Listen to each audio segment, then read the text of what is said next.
Procedimentos metodológicos da gramática descritiva. Este vai ser o assunto do vídeo de hoje.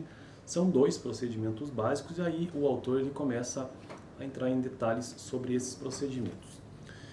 Eu estou construindo uma playlist aqui no canal sobre gramática do português brasileiro, que existe a diferença, né? Português de Portugal, português brasileiro. E o livro-texto que eu estou utilizando é esse daqui, ó.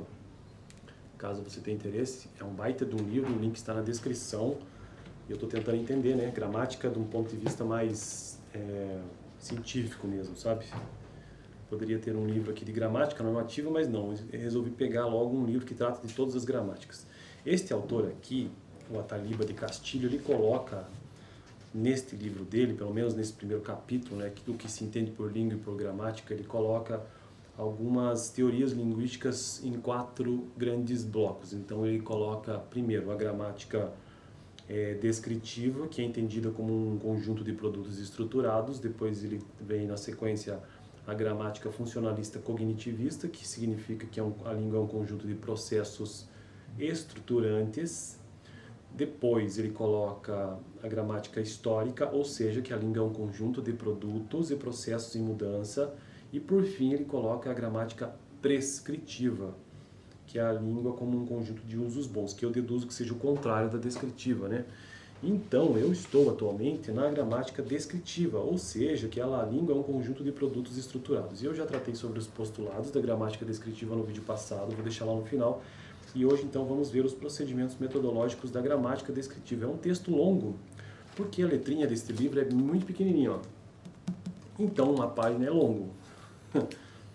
Mas esses procedimentos metodológicos são dois. Vamos tentar entender aqui com a leitura e até onde for possível, né? Eu não sei quanto tempo que esse vídeo vai ficar. Vamos lá. Procedimentos metodológicos da gramática descritiva. Os procedimentos metodológicos da gramática descritiva são os seguintes. Primeiro, sendo infinita a extensão de uma língua, requer-se a constituição de um corpus para a sua descrição. Então o primeiro procedimento é esse. Requer-se a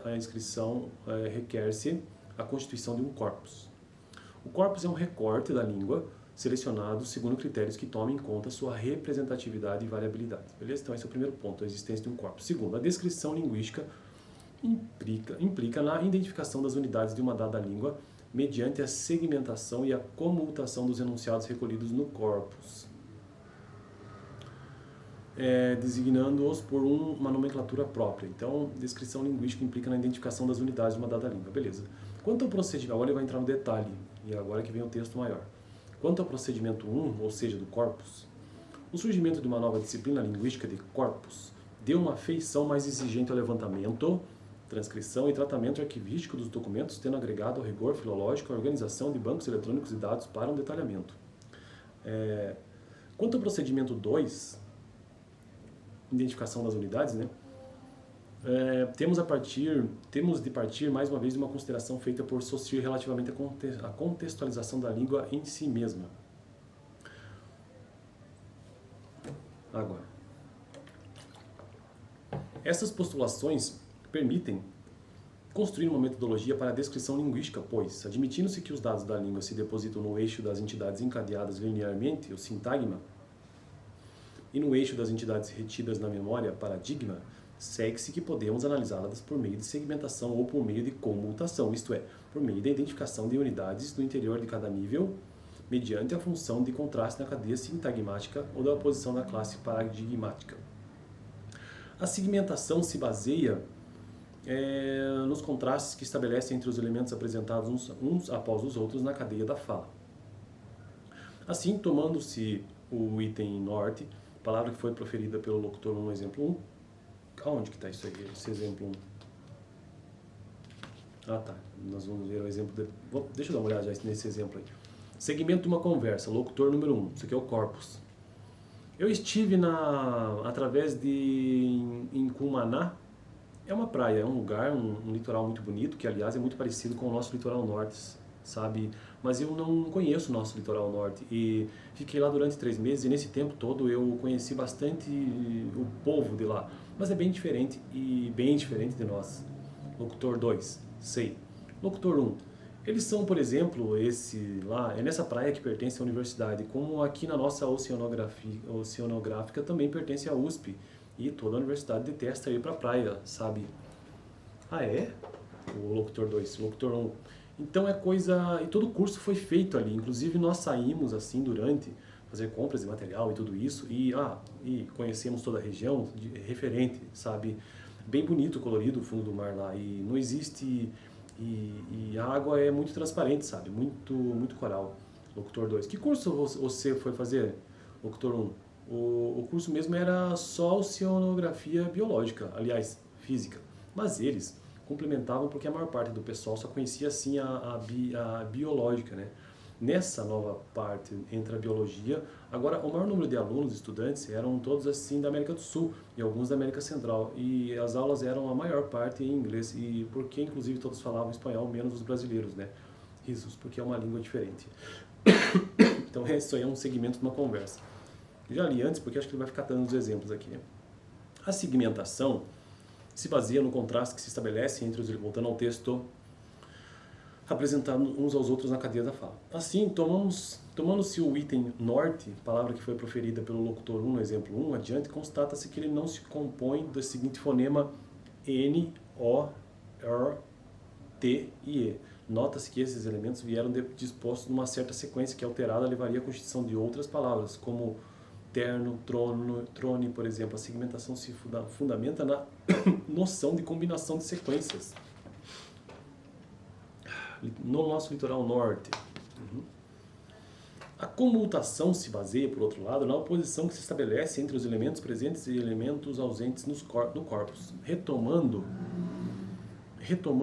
o mesmo exemplo, nota-se que em norte apareceu N no mesmo lugar em que poderia ter aparecido M, de que resultaria morte, ou P, de que resultaria porte, e assim por diante. Ao substituir um elemento por outro, podemos obter um signo diferente ou uma variação do mesmo signo. Se a unidade em que se encontra o elemento substituído tornar-se diferente, como em norte, porte, teremos um caso de oposição. Mas se a unidade em que se encontra o elemento substituído tiver o mesmo significado, como em norte, em que o segmento R é pronunciado como vibrante anterior, R como vibrante posterior R, ou mesmo como retroflexo, teremos um caso de variação livre.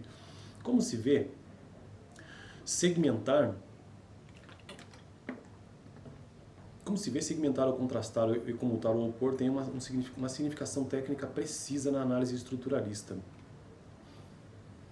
Os contrastes se dão no meio sintagmático e as oposições se dão no eixo paradigmático. Retomando a palavra norte, observa-se que N contrasta com O no eixo sintagmático, isto é, N é diferente de O e opõe-se a M no eixo paradigmático, isto é, a presença de N exclui a presença de M. Lembremos-nos, uma vez mais, que contraste e oposição resultam da percepção da língua como uma entidade relacional, em que os signos estão dispostos linearmente um após o outro, podendo ser postulados como componentes discretos e basicamente autodefiníveis. Outro ponto a destacar é que tanto se analisam os dados presentes no corpus quanto os dados ausentes, desde que plausíveis. A não ocorrência de um elemento indispensável à descrição levou os linguistas a postular o morfema zero, veja o morfema, da análise morfológica e a categoria vazia, na análise sintática. Ambas são construtos teóricos indispensáveis ao trabalho descritivo. Para exemplificar o que acaba de ser dito, temos a seguinte transcrição de uma parte de uma conversação, aquela conversação que eu já trouxe, né?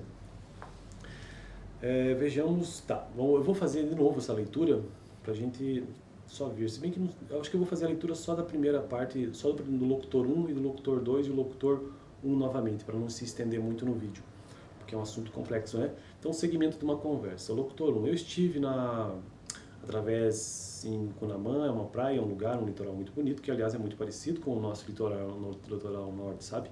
Mas eu não conheço o nosso litoral norte. Eu fiquei lá durante 3 meses e nesse tempo todo eu conheci bastante o povo de lá, que é bem diferente de nós. Sei. Eles são, por exemplo, é nessa praia que pertence à universidade. Como aqui na nossa oceanográfica também pertence à USP, toda a universidade detesta ir para a praia, sabe? Ah, é? Bom, então aqui a gente tem um segmento, né, que tenta mostrar esse procedimento metodológico da gramática descritiva entre o corpus e esse texto que nós temos aqui, tem no livro, ele é o corpus, né? E essa questão do que seja a segmentação e a comutação. Bom, no próximo vídeo eu vou começar, então, finalmente, as unidades da gramática descritiva. Essas unidades são as que mais me interessam, para poder entender o que a gramática descritiva entende com essas unidades. Por exemplo, o que são essas unidades? O fonema, o que é a sílaba para eles, o que é um morfema, o que é a palavra, o que é um sintagma. Então daqui para frente é que a coisa começa a ficar interessante, pelo menos para mim, né? Beleza, eu fico por aqui. Assista o último vídeo caso você tenha interesse, onde eu tratei sobre os postulados da gramática descritiva. Então, no próximo, eu começarei tratando sobre as unidades da gramática descritiva, apenas mencionando quais são eles. Valeu!